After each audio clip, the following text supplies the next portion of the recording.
Hi, it's good to be back. Today, I'm taking you through transcripts and captions, so you get an insight and hopefully can take away some useful tips. But I'll start with an overview and then do some quick demonstrations for you. Well, captions and transcripts are a great example of universal design in the digital space. So let me explain that. We've all seen this in the physical space. You can have something like a curb cut or what they call them drop curbs.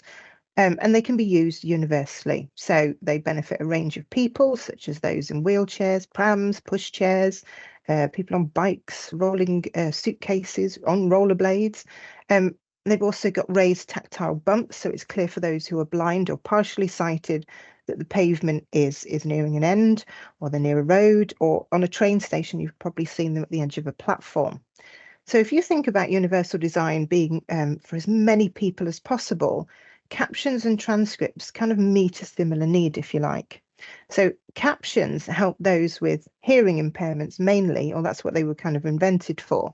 But they're also an alternative when sound isn't working, or if people are in environments where they need to be quiet, or it's a noisy environment and they can't hear stuff, or maybe if they're learning a new language.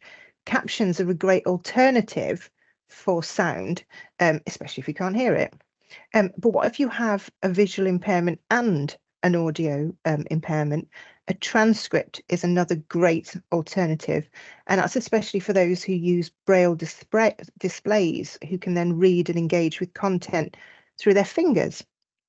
Because not all blind people use screen readers all of the time, and braille is often the way they engage or read content. So transcripts are also a great tool to search through if you wanted to go back through a video or get to where a subject is covered, and you can search them just like you can a normal document. They also act as a verbatim record of what's been said in a meeting, for example, or a way to kind of follow sound with words if you have them both open at the same time. Um, and similar to when you revisit transcripts, it just helps people process information in their own time at their own pace afterwards. So a great alternative. And if you think of captions and transcripts and you kind of look at using them both, that's universal design in action.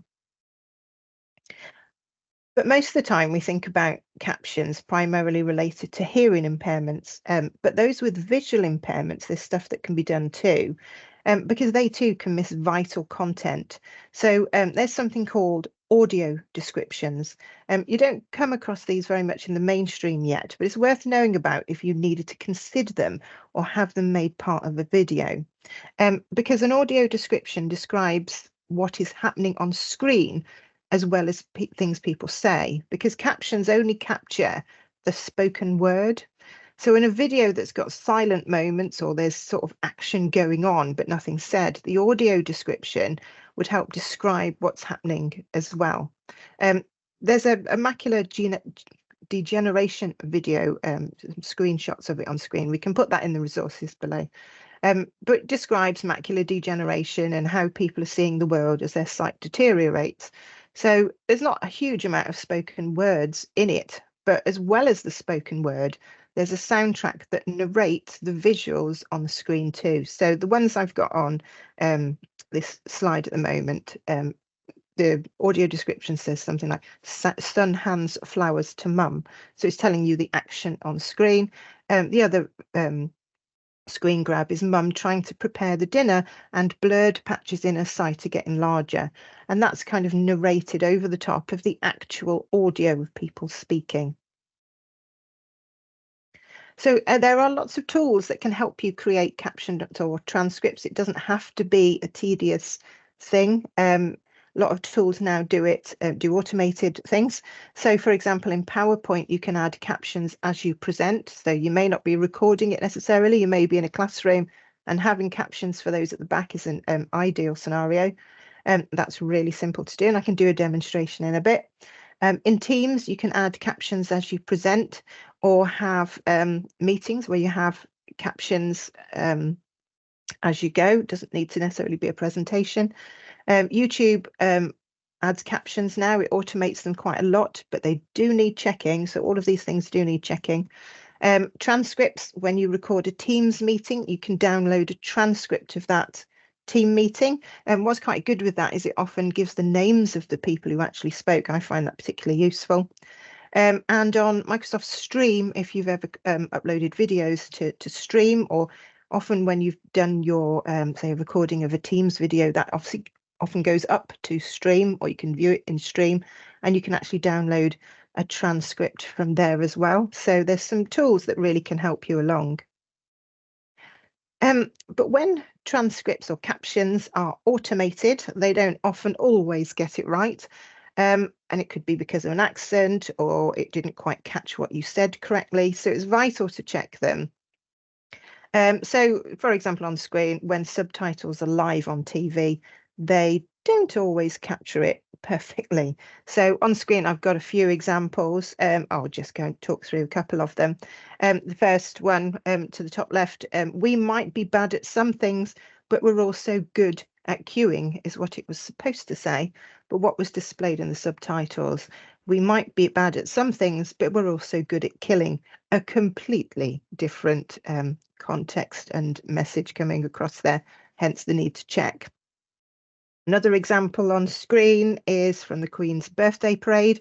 It should have said, "Today the Queen and the Duke travelling in this carriage." What it did say is, "Today the Queen and the Duke are travelling in a cabbage." So there are many more examples on the internet with similar quirks. These are the less rude ones. But if you can just imagine this was actually captured in a transcript and without the visuals or the visual context to back it up, it could be very, very confusing. And your really, really carefully put together instructions might no longer be very useful. So what I'm going to do next is a little demonstration of subtitles in PowerPoint. So what I'm going to do is I'm just going to go to the next screen, and I'm going to show you how I can add them. I will do this very quickly so you can actually see it on this screen, but I'll also swap my window in a moment so you can see how you add them and how you can put them in different places. So if I turn them on, as I speak, they should start showing at the bottom, which they are. What you have to do is make sure you don't speak too quickly. You need to make sure you speak clearly to avoid mistakes, but also you can put them in different places. So I'm going to do a little bit of swapping on screen, but I'll show you in a moment how you do that yourself. Okay, so I'm going to go in and I can set the subtitles to go above the slide. So now you can see them at the top of the slide rather than the bottom. You can have them overlaid at the top, which to me isn't great because you lose a bit of the screen. You can also have them overlaid at the bottom. You are probably used to this if you see YouTube when they do captions and on the telly and you have your subtitles on. This is normally where you would see them. I think really the below the slide at the bottom is quite useful because it doesn't cover up anything that is on the slide. You may have some jam-packed full slides. It also means they're quite separate. And it just means that if people need them, they're very, very clear and not kind of obscuring other content. So what I will do is do a little bit of how you put your captions on and off and show you that very, very simply. So on screen now is the other window that you would normally have with PowerPoint. You'll have one that displays on your main screen, possibly on a projector. This screen is usually the one that you would see on your computer, which normally gives you, obviously if you've written notes, they would be there. You can see your next slide. It gives you a bit of context of what's going on. On here, we've got these little functions here. Nice and simply, I can just toggle on captions. And as you can see, as I'm talking, you can probably just see them appearing underneath. I have this ... more settings. I can change the subtitles there. So now they're appearing at the top of the page.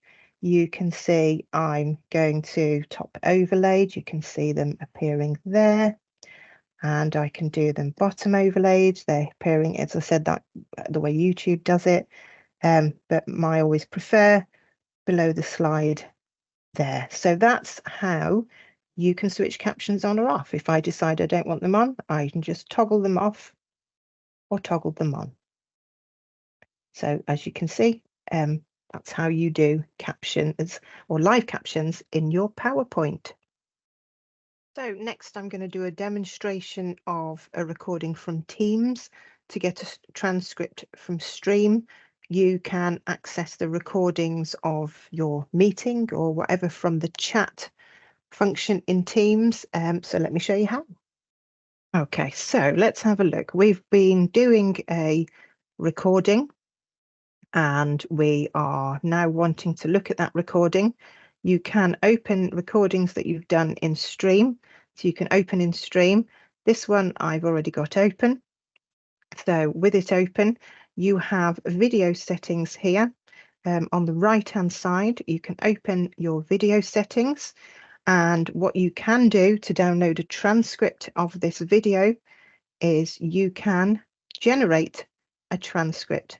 And what happens is if you click generate, it will start to generate your captions for you. And what it does is it creates a document that you can download in Word, and you can edit and just check through it, have a read through and just check that it's captured it correctly. As I said before, some words aren't always interpreted as they should be.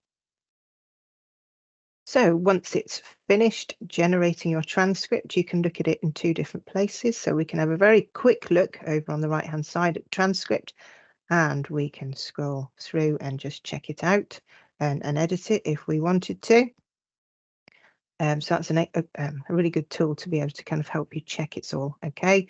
You can download it from there, or you can go back to video settings and download it from here. And let's open it as a Word document. I just open the file, hang on.